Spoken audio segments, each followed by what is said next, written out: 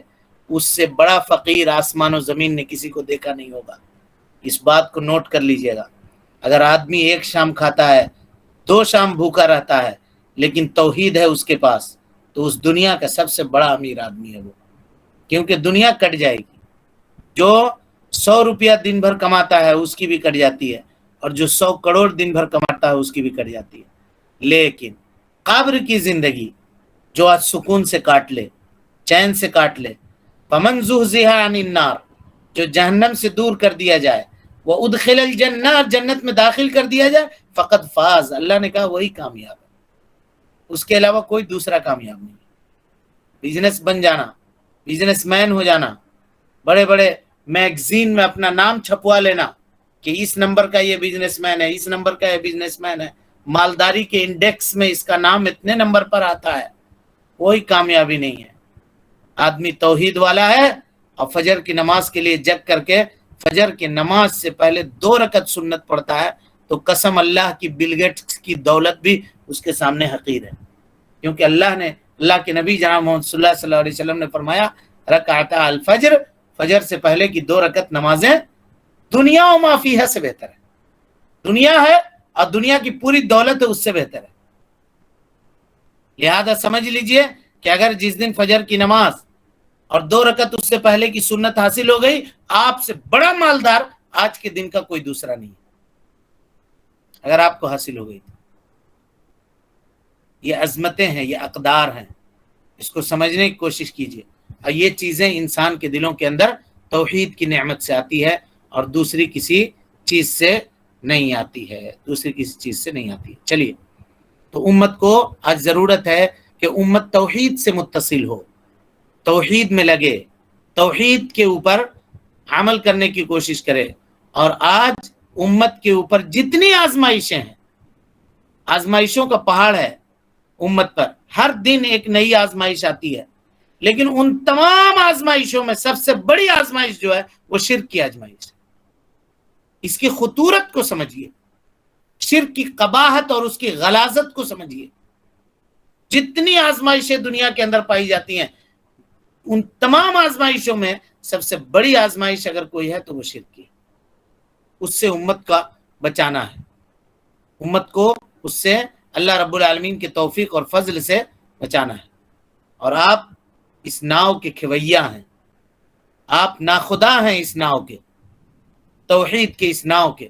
تو اس کے لیے کمر کسیے, علم سیکھیے, علم کو عام کیجیے, علم کے مطابق عمل کیجیے. یہی مقصود مومن ہے, یہی اصلی عبادت ہے. ہاں,